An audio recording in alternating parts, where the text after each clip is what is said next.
وما يزال عبدي يتقرب الي بالنوافل، میرا بندہ اگر فرض نمازوں کے ساتھ ساتھ فرائض کے ساتھ ساتھ اگر نوافل کا اہتمام کرتا ہے، فرض نمازوں کے ساتھ نفلی نمازیں بھی پڑھتا ہے، رمضان کے فرض روزوں کے ساتھ ساتھ نفلی روزے بھی رکھتا ہے، وما يزال عبدي يتقرب الي بالنوافل، میرا بندہ نوافل کے ذریعے سے میرے قریب آتا ہے۔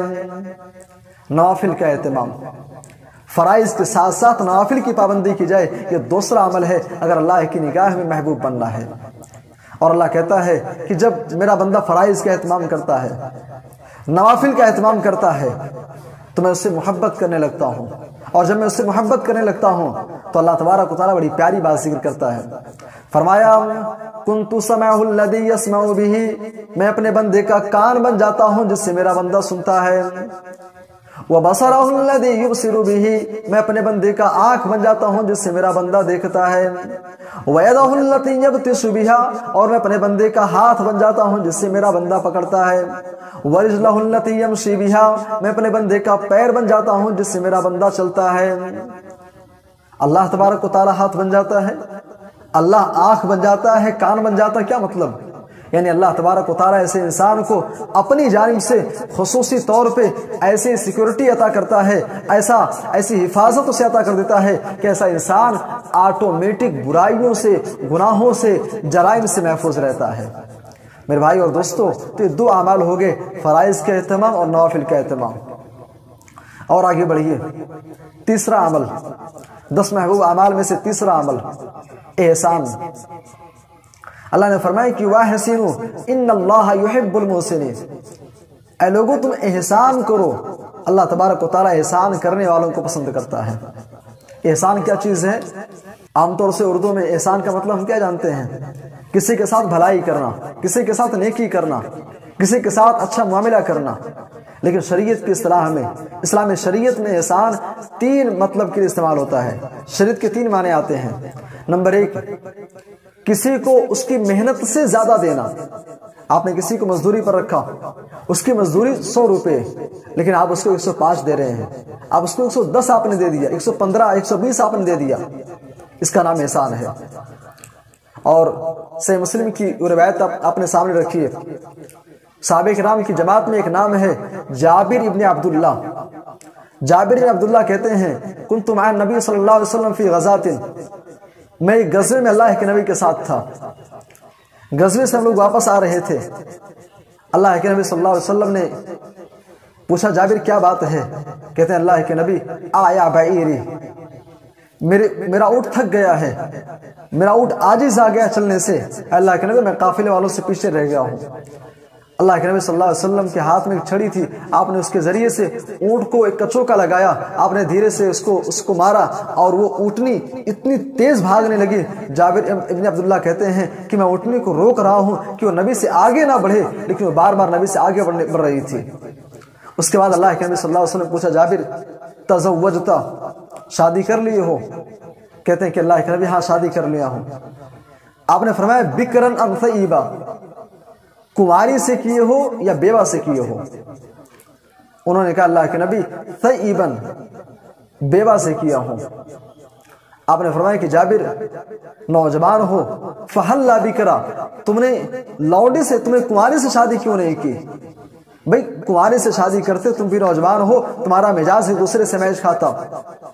جابر بن عبداللہ کہتے ہیں کہ اللہ کے نبی ان لی اخواتن، غزوہ احد میں ان کے والد محترم کا انتقال ہو گیا تھا، کہتے ہیں ان لی اخواتن، اللہ کے نبی میری 9 بہنیں ہیں، اور میں نے سوچا کہ اپنے گھر کے اندر ایسی عورت لے کر کے آؤں جو میرے 9 بہنوں کی ایک ماں کی طریقے سے خیال رکھ سکے، اور اگر میں کنواری سے شادی کرتا تو اللہ کے نبی یہ مقصد حاصل نہ ہوتا۔ اللہ کے نبی نے فرمایا کہ بہت اچھی بات ہے۔ پھر آپ نے پوچھا اے جابر کیا یہ اونٹ بیچو گے؟ کہتے ہیں اللہ کے نبی اگر آپ خریدنا چاہیں تو میں شوق سے بیچنے کو تیار ہوں۔ نبی صلی اللہ علیہ وسلم نے 1 اقیہ چاندی میں اس اونٹ کو خرید لیا، اور معاملہ یہ طے ہوا کہ مدینہ پہنچ کر کے یہ اونٹ تم میرے حوالے کر دو گے۔ بہرحال جابر ابن عبداللہ کہتے ہیں کہ اللہ کے نبی صلی اللہ علیہ وسلم مجھ سے پہلے مدینہ پہنچ چکے تھے، میں مسجد کی طرف گیا، اللہ کے نبی مسجد کے دروازے پر کھڑے ہیں، کہتے ہیں کہ میں نے مسجد کے اندر 2 رکعت نماز ادا کی، اس کے بعد اللہ کے نبی کے پاس آیا، اللہ کے نبی نے کہا جابر اونٹ کہاں ہے؟ کہتے ہیں اللہ کے نبی اونٹ حاضر ہے۔ اللہ کے نبی نے حضرت بلال کو کہا کہ بلال جابر کے لیے ایک اقیہ چاندی تول دو۔ اب حضرت بلال چاندی تولنے لگے، اور حدیث کے الفاظ ہیں فَأَرْجَحَ فِي الْمِيزَانِ، جابر ابن عبداللہ کہتے ہیں کہ انہوں نے زیادہ تول کر کے دیا، یعنی اللہ کے نبی نے ایک اقیہ اگر کہا تھا، ایک اقیہ تقریباً 119 گرام، 119 گرام ہوا 120 122 125 130، انہوں نے بڑھا کر کے دیا، نبی کا طریقہ اپنایا۔ کہتے ہیں کہ میں وہ ایک اقیہ چاندی لے کر کے جانے لگا، اللہ کے نبی نے مجھے آواز دی کہ جابر کہاں جا رہے ہو؟ جابر ابن عبداللہ کہتے ہیں کہ اب مجھے ڈر لاحق ہوا کہ کہیں اللہ کے نبی نے ارادہ تبدیل تو نہیں کر دیا، کہیں ایسا تو نہیں ہے کہ سودا کینسل کرنا چاہتے ہیں۔ اللہ کے نبی نے کہا جابر خذ جملک ولک ثمنہ، کہا کہ اپنا اونٹ بھی لے لو اور یہ قیمت بھی اپنے پاس رکھ لو۔ میرے بھائی اور دوستو، یہ ہمارے نبی کا طریقہ تھا۔ ہمارے نبی کیسے لوگوں کی مدد کرتے تھے؟ تو احسان کا پہلا مطلب یہ ہے کہ آپ نے جو بھاؤ طے ہوا ہے، جو ریٹ طے ہوا ہے، آپ اس سے بڑھا کر کے آپ کچھ زیادہ دے رہے ہیں، اس کا نام احسان ہے۔ اور احسان کا دوسرا مطلب کہ کسی چیز کو مکمل طریقے سے کرنا، کسی چیز کو صحیح ڈھنگ سے مکمل طریقے سے انجام دے دینا۔ اللہ کے نبی صلی اللہ علیہ وسلم نے فرمایا ان اللہ کتب الاحسان علی کل شیء، اے لوگو اللہ تبارک و تعالیٰ نے ہر چیز کے ساتھ احسان کو فرض کر دیا ہے۔ فَإِذَا قَتَلْتُمْ فَأَحْسِنُوا الْقِتْلَ، اے لوگو جنگ کے میدان میں تم دشمن سے قتال کر رہے ہو، دشمن سے لڑائی چل رہی ہے، فَإِذَا قَتَلْتُمْ فَأَحْسِنُوا الْقِتْلَ، تو جنگ کے میدان میں دشمن سے آمنا سامنا ہے، پھر بھی وہاں پہ تم کو احسان سے کام لینا ہے، یعنی قتل کرنے کا جو پراپر طریقہ ہے اسی اعتبار سے قتل کرنا ہے۔ ایسا نہیں ہے کہ دشمن کا پہلے ہاتھ کاٹیں، پھر پیر کاٹیں، پھر آنکھیں نکالیں، ناک کاٹیں، زبان کاٹیں، نہیں۔ قرآن اللہ کے نبی صلی اللہ علیہ وسلم نے فرمایا کہ احسنوا القتل، صحیح ڈھنگ سے پراپر طریقے سے قتل کرو۔ وَإِذَا ذَبَحْتُمْ فَأَحْسِنُوا الذِّبْحَ، اور جب ذبح کرو تو صحیح ڈھنگ سے صحیح طریقے سے جانور کو تڑپا کر کے مت قتل کیا کرو، بلکہ جو نارمل طریقہ ہے اس طریقے سے قتل کرو کہ جانور کو تکلیف زیادہ محسوس نہ ہو۔ میرے بھائی اور دوستوں، تو احسان کا دوسرا مطلب ہے۔ اور احسان کا تیسرا مطلب ہے یعنی جو بھی عمل کیا جائے وہ اللہ کے لیے کیا جائے، یعنی خصوصی طور پر اللہ کی رضا اور اللہ کی خوشنودی مقصود ہو۔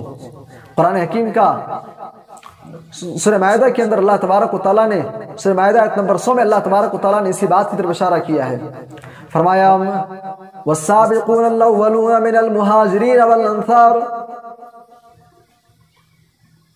اور احسان کا تیسرا مطلب ہے کہ اللہ تبارک و تعالیٰ کی رضا جوئی کے لیے کیا جائے، کوئی بھی کام کیا جائے تو اس کے اندر خلوص ہو، اس کے اندر للہیت ہو۔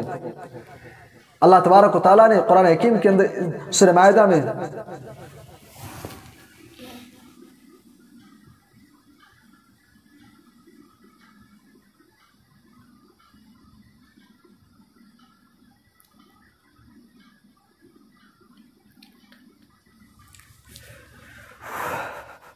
احسان کا تیسرا مطلب کوئی بھی کام کیا جائے تو خلوص الہیت کے ساتھ کیا جائے، اس کے اندر اللہ کی رضا جوئی مقصود ہو، جیسا کہ اللہ تبارک و تعالیٰ نے سورہ توبہ کی آیت نمبر 100 کے اندر فرمایا والسابقون الاولون من المہاجرین والانصار والذین اتبعوہم بإحسان، فرمایا کہ میرے نبی کے وہ صحابہ جو انصار میں سے ہوں یا مہاجرین میں سے جو پہلے ایمان لائے، والذین اتبعوہم بإحسان، اور جو لوگ ان کے بعد احسان کے ساتھ یعنی خلوص للہیت کے ساتھ ایمان لائے، رضی اللہ عنہم ورضوا عنہ، اللہ ان سے راضی ہو گیا اور اللہ سے راضی ہو گئے۔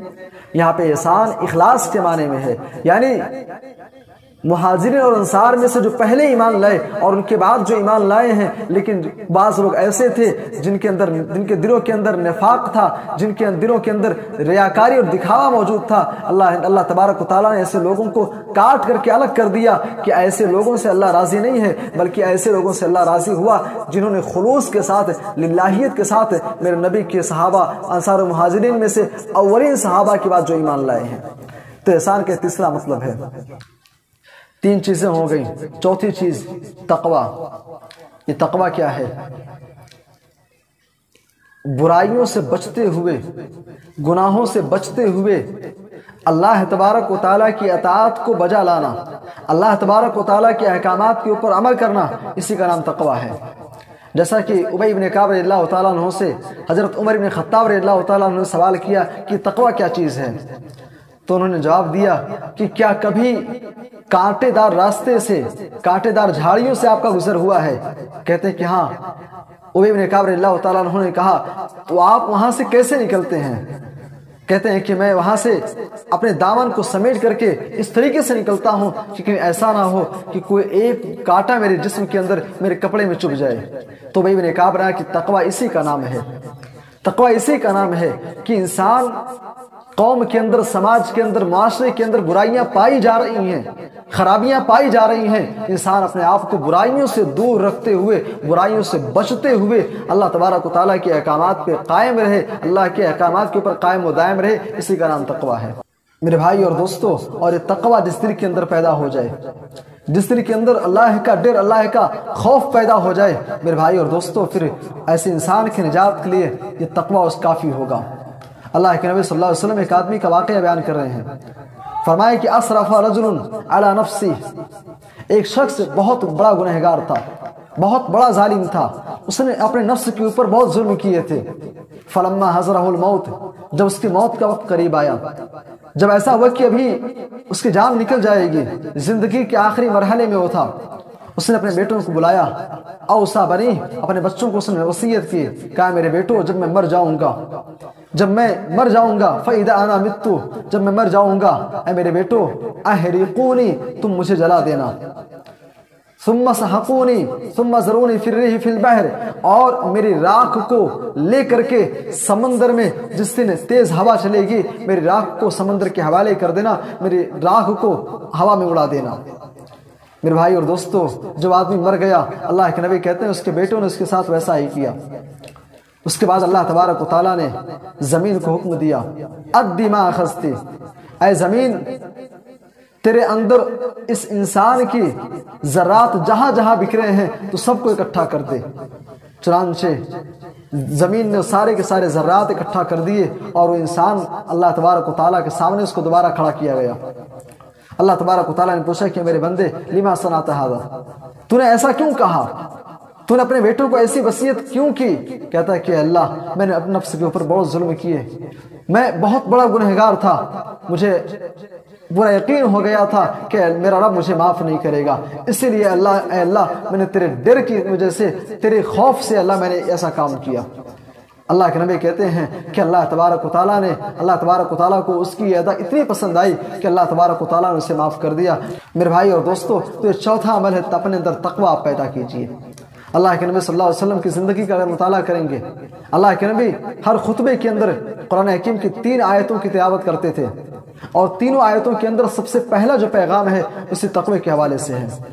سب سے پہلی آیت سورہ آل عمران کی، یا ایھا الذین آمنوا اتقوا اللہ حق تقاتہ، اے ایمان والو اللہ رب العالمین سے ایسے ہی ڈرو جیسے اس سے ڈرنے کا حق ہے، ولا تموتن الا وانتم مسلمون، اور کہیں ایسا نہ ہو تم زندگی بھر توحید پہ قائم رہے، زندگی بھر تم ایک اللہ کی عبادت کرتے رہے، اور مرتے وقت تمہاری زبان سے کوئی ایسا کلمہ ادا ہو گیا، کوئی ایسا کام تم نے کر دیا جس کی وجہ سے تم اسلام سے نکل گئے۔ تو سب سے پہلا جو پیغام ہے وہ تقوی کے حوالے سے ہے۔ دوسری آیت سورہ نساء کی، یا ایھا الناس اتقوا ربکم، اے لوگو اپنے پروردگار سے ڈرو، اپنے پروردگار سے خوف کھاؤ۔ اور تیسری آیت سورہ احزاب کی، یا ایھا الذین آمنوا اتقوا اللہ وقولوا قولا سدیدا، اے ایمان والو اللہ رب العالمین سے ڈرو، وقولوا قولا سدیدا، اور صاف اور سیدھی بات کیا کرو۔ میرے بھائی اور دوستو، تو تقوی اپنائیے، اللہ کے ہاں آپ محبوب ہو جائیں گے۔